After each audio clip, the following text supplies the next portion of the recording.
कामगार नोंदणी प्रक्रियेत कथित गैरप्रकार झाल्याचा आरोप करत 32 कामगारांच्या नोंदणीची सखोल चौकशी करून बेकायदेशीर नोंदण्या तात्काळ रद्द कराव्यात अशी मागणी कामगारांनी केली. प्रत्यक्ष काम करणाऱ्या कामगारांना डावलून कामावर नसलेल्या व्यक्तींच्या नोंदण्या झाल्याचा आरोप असून या नोंदण्या कोणत्या कागदपत्रे व निकषांच्या आधारे करण्यात आल्या याची चौकशी करण्याची मागणी करण्यात आली. तसेच पैसे घेऊन नोंदणी झाल्याची चर्चा असल्याचा दावा करत सत्य समोर आणण्याची मागणी करण्यात आली. दरम्यान निवेदन देण्यासाठी गेलेल्या महिला कामगारांशी अधिकाऱ्यांनी उद्धट भाषेत बोलून अपमान केल्याचा आरोपही करण्यात आला. या संपूर्ण प्रकरणाचे पालकमंत्री, खासदार आणि स्थानिक आमदारांनी गांभीर्याने दखल घेऊन चौकशीचे आदेश द्यावेत अशी मागणी कामगारांनी केली.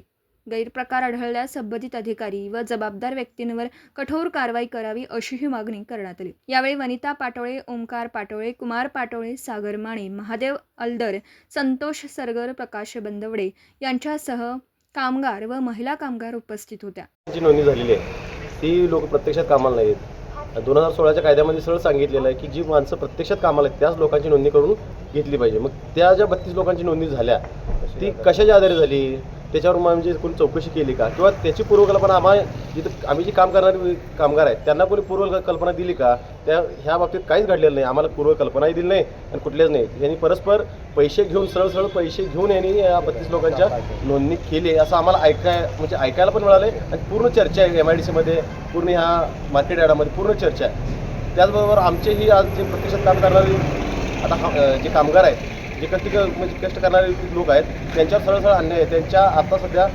उदरनिर्वाहाचा प्रश्न निर्माण आहे की जर त्या 32 लोकांना जर कामावर घेतलं तर सरळ आम्ही रस्त्यावर येणार आहे आणि हा आमच्यावर अन्याय आहे. आणि जर असं झालं तर आम्ही इथं तीव्र आंदोलन करू आणि सगळेजण इथं आमच्या मुलाबाळांसही घेऊन इथं उपस्थित राहू. आले की नाही तर माझा अपमान केला आहे. नारी शक्ती नारी म्हणतात, पण इथं नारी लोकांनाच इथं यांनी हे करत नाही, अपमान करतात, खच्चीकरण करतात लोक. आणि आमचं म्हणणं मांडायचं होतं त्यांनी म्हणणं ऐकून देत नाही. तुम्हाला कायद्यातलं काय कळतंय, काय माहिती तुम्हाला, असं म्हणतात. माझ्या कामावर अन्याय होतो आणि ही जी 32 लोक आहेत ना यांचं रद्द केलं पाहिजे. पैसे घेऊन यांची नोंदणी झालेली आणि यांची सखोल चौकशी झाली पाहिजे. काय तुमची तक्रार आहे आणि काय तुमचे ही जी 32 लोक आहेत ना त्यांची नोंद झाली, ही कामाला माझ्याकडे नाही दिली. अनधिकृतपणे नोंद झाल्या? हां, त्यांची नोंद झाली म्हणजे, पण हे आपल्याकडे कामं नाही आणि यांच्या सखोल म्हणजे चौकशी झाली पाहिजे. ज्या अधिकारी लोक तुमचा अपमान करतात त्यांची तक्रार तुम्ही केली आहे का?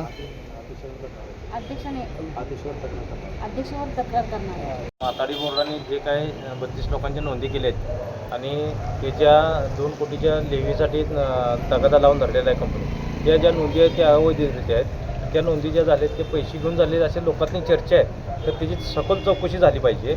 आणि ज्या निरीक्षकांनी नोंदण्या केल्या त्या कशाच्या आधारे नोंदण्या केल्या त्याची चौकशी केली का, तर त्याची निपक्षपाने अध्यक्षांनी सचिवांनी चौकशी करावी. आम्ही परवा निवेदन द्यायला वनिता रायंना निवेदन द्यायला आलं असताना इथले असलेले सचिव बोलले की तुम्हाला त्या एक महिला निवेदन देत असताना त्यांना बोलले की तुम्हाला कायद्याचं ज्ञान नाही, तुम्हाला कायदा माहीत नाही आणि तुम्ही काय असेल ते निवेदन द्या, इथून जावा, नाही गेला तर पोलीस स्टेशन बोलवीन आणि तुम्हाला हाकलून बाहेर काढा. अशा पद्धतीची इथं वागणूक दिली जाते. आज शासन बोलते की नारी शक्ती महिला सक्षमीकरण. आज महिला कशा सक्षम होणार? जे असे अधिकारी जर अशी भाषा करत असतील, महिला सक्षम कशा होणार? यात महिलांचं खच्चीकरण होते आणि याची दखल शासनाने घ्यावी की जे अधिकाऱ्यांना न्याय द्यायला बसवले का इथं महिलांचं अपमानास्पद वागणूक देण्यासाठी बसवते. जे आत्ताच्या सध्याचे अध्यक्ष आहेत हे सोलापूर जिल्ह्यात असताना कुठल्या संघटनेला धरून त्यातून हात मिळवणी करून आपला अस्तित्व निर्माण करण्याचं काम केलं. आज तेच अध्यक्ष एका संघटनेला धरून आज इथं सुद्धा मनमानी कारभार चालू आहे, वन साईड कार्यक्रम करण्यात चालू आहे. तर ते कदापि शक्य होऊ देणार नाही. असा आम्हाला आमच्या कामगारांना हे वाटोळी त्यांचे जे कामगार आहेत त्यांचा विचार आज ह्यांनी काय सांगतात 2011ला इन्स्पेक्शन झालं तेव्हा हे लोक गावले आम्हाला आणि 6 महिन्यापूर्वी 2025ला जे इन्स्पेक्शन झालं त्यामध्ये आम्हाला लक्षात आलं की मात्र कायदा लागतो. मग तुम्ही प्रत्यक्षात साक्षीदार म्हणून ह्या कामगारांच्या सह्या घेतल्या, ह्या कामगारांचा विचार केला नाही. हे कामगार उद्या जर ह्या 32 कामगार ह्या कामगारांनी जायचं कुठं, ह्यांची मुलं लेकरं आज ही बायका पोरं सगळी घेऊन इथं आले आहेत, ह्या लोकांना जायचं कुठं? ह्या लोकांचा विचार का केला नाही?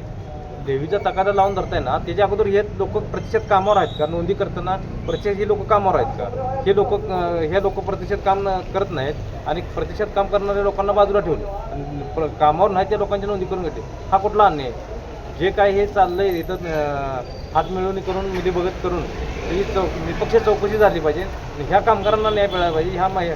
महिलेला न्याय मिळाला पाहिजे आणि ह्या महिलेचा ज्या अधिकाऱ्यांना अपमान केला आहे त्यांनी माफी मागितली पाहिजे. नाही माफी मागितली वरिष्ठ अधिकाऱ्यांनी आम्ही तक्रार करू आणि तसं बी न झाल्यास आम्ही तीव्र आंदोलन करू.